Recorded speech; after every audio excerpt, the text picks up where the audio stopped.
high heels, a suit with a pleated skirt, a silk blouse, and no hat, but look back on. The taxi is still moving along at a good clip, and she doesn't ask why Renee just sits there without moving or saying another word, nor can she guess what all this means to him, having her there motionless, signed out going in. They'll come and take you in. If you don't open.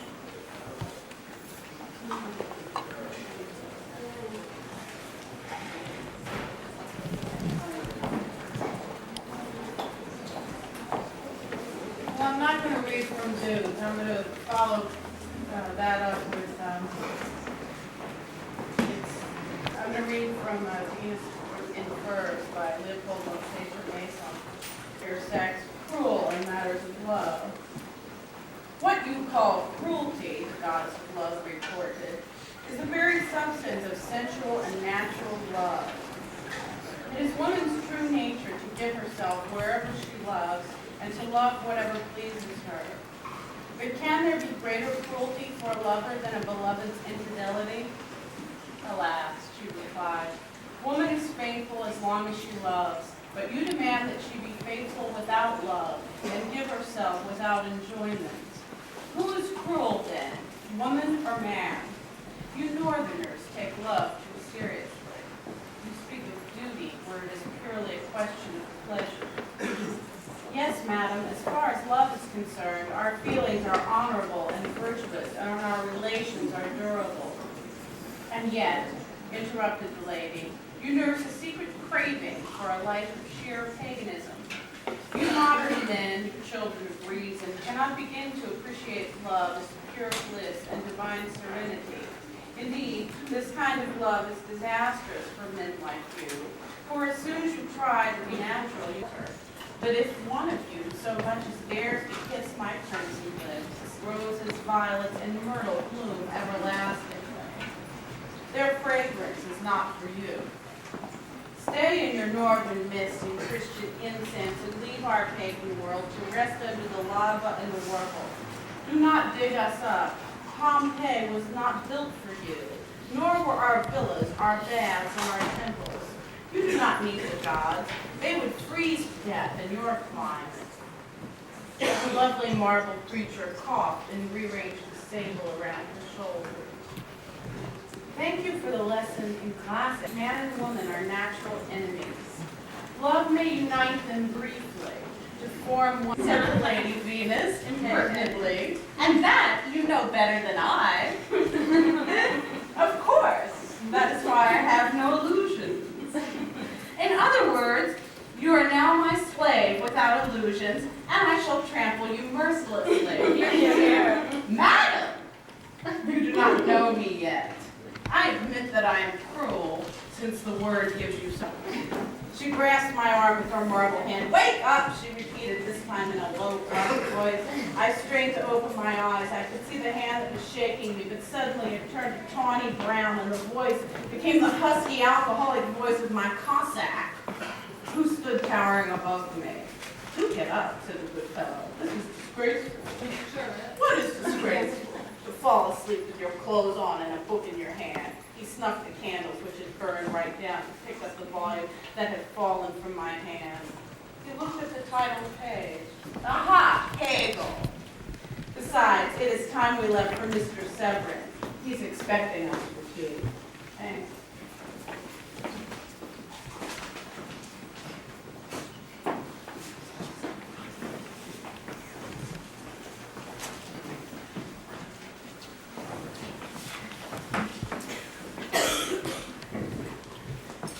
I have a dog that looks like a cat. His name is Weenie. Sometimes I put sunglasses on him. Then I have to scratch his back with a wire hanger. I have a turtle. His name is Skipper D. He eats raisins and wears sneakers. The Plaza is the only hotel in New York that will allow you to have a turtle. Skipper D and me, we always know it's morning because Weenie breathes in our faces and kisses us. Burning desire. I'd rather start in the middle and then work out towards the end. I'm guided not by my lips, but by my nose. It's big enough. I breathe in your scent. I fall on you. Such a long, slow fall until I'm buried in your flesh, until I'm consumed by your flesh, tickled by ferns, musk, cloves, honey, your skin sweating, garlic, peppers. Slowly off your table whenever I can. Snacking on your figs, heated by the sun, ready to fall. Ah, the next piece of flesh to devour. The winds of your breath carry almond, chocolate, vanilla. I bring my fingers to your mouth, taste the heat of your body. My lips follow, thrusting my tongue deep. Milk like honey flows, blood, wet, darkness, touch, taste, sense, sound. Slurping and dizzying intoxication. Down, down between your legs, your river, sucking, gurgling, swallowing sounds, sounds of flowing. You taste salty. I cover myself with your slickness.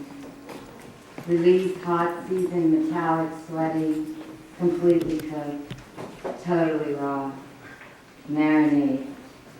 Rising to give you a taste of yourself, your red flow, all subtlety gone, I feast on your flesh. Beautiful, hot, buttered, golden as. For suicide, he specifically attacked women, branding those who avoided having children as criminal, against the race, the object, the contemptuous of the born birth rate, would result in a complete substitution of one kind of people for another throughout the United States. Hunter also provided his analysis of census figures in another direction by showing the class differential in the birth rate among native-born Americans. The poor, he feared, would crowd out the rich. For as a means of holding me, pretended that I was really handsome or had striking features. Those who whispered with a sort of timid hesitancy that I wasn't quite like other people. Indeed, I convinced myself for a long time that the most attractive thing about me must be my singularity. This sense of being different provided my chief sources of exaltation. But now that I have lost a little of my conceit, how can I disguise from myself the fact that I'm utterly undistinguished? I cannot write this without that you should know too. To be honest, my embarrassment is tinged with that slight feeling of bitter pleasure that one always gets from exhibiting any of one's defects, even if it should not have the slightest chance of interesting other people. I may perhaps be asked whether I have undertaken to confess myself in order to enjoy this somewhat morbid pleasure, which I might compare to that derived by certain very insensitive people who slowly stroking with their fingertips a slight scratch they have deliberately made on their lower lip, or compressing the end of their tongue against the pulp of an unripe lemon. At this I cannot help smiling, and it is with a smile that I reply that I pride myself on having small liking for confessions. Let's get down to the reasons then that would have led to this sordid scene was bound to be for the best. The sea was distant, the tide was lowest at the close of my day. My serenity gave place to a strange excitement which took the form of a frantic need to make a speech immediately.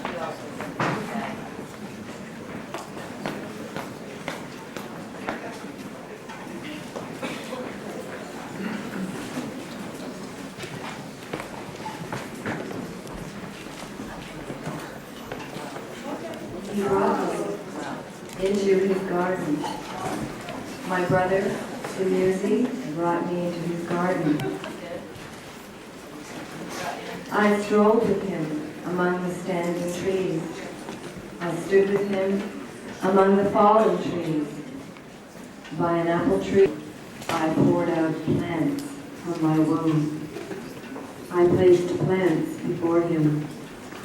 I poured out grain from my womb. I poured out grain before him. Last night, as I heard in his field are ripe. O Demusi, I will caress my high priest on the bed. I will caress faithful shepherd Demusi. I will caress his loins, the shepherdship of the land. I will decree a sweet fate for him. And Demusi, to the sweet thighs of Inanna, spoke. O my queen of heaven and earth, queen of all the universe, my queen, here is the choice of your heart, the king, your beloved bridegroom. May he spend long days in the sweetness of your holy loins. The king went with lifted head to the holy loins. He went with lifted head to the loins of Inanna. He went to the queen with lifted head, and he opened wide his arms to the holy priestess of heaven. Oaks in their arms, rocky men.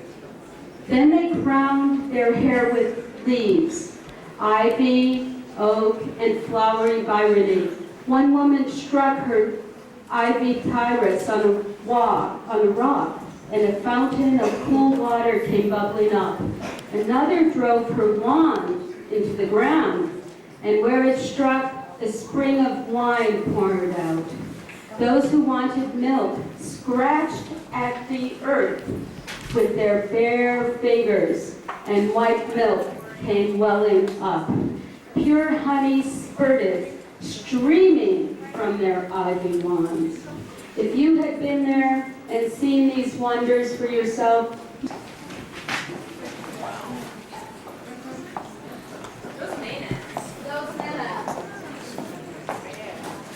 time for Patina. I think she's going to twirl around a little bit.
I don't like that. Quiet.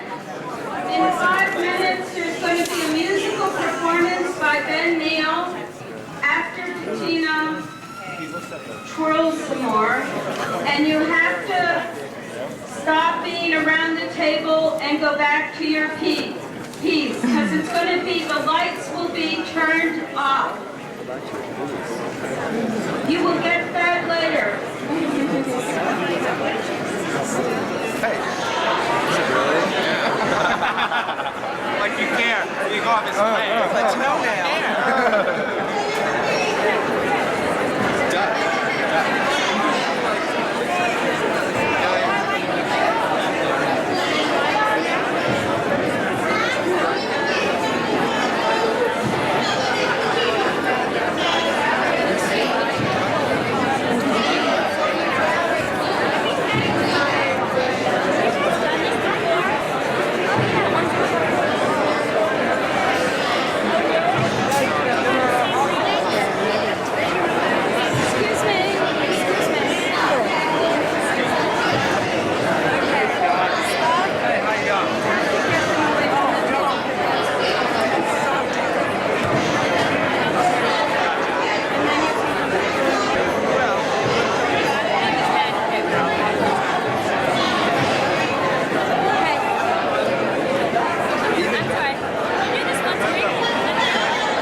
My pen is much too weak either to repeat here or to say better what professional and highly learned men have affirmed so competently. As this matchless art spreads its charms in many ways, we find in most cities the praiseworthy custom of having the so-called Abblasen.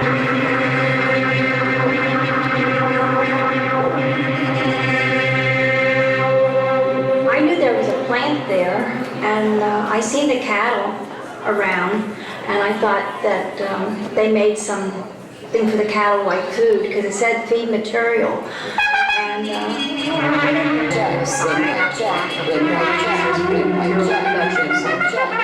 use these two together. Readily think of cattle food, dairy calories, and it's like a logo. It's a sign that everything's okay. The basic operation of our project, which is referred to as the Feed Materials Production Center, is the production and processing of uranium metal. Because of the already existing, in Spezies shall every man abstain from all blasphemous talk, profane cursing and slander.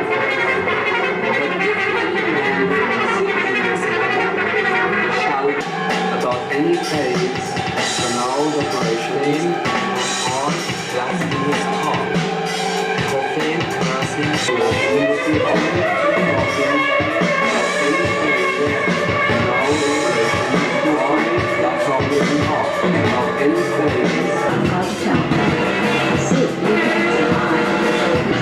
He said, we are to run secrecy, we are not allowed to tell anything. He had to lie.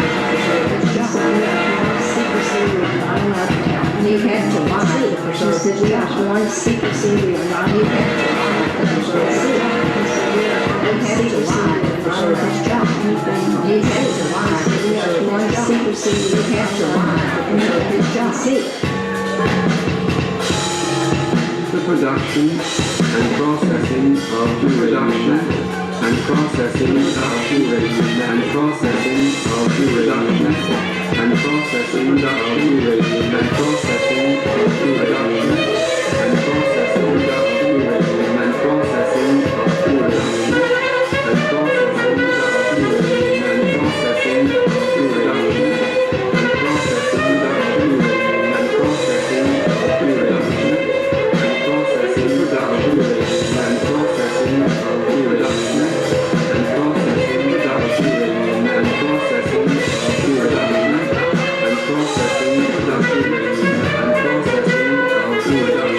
All these things multiply. People did die of cancer. All these things multiply.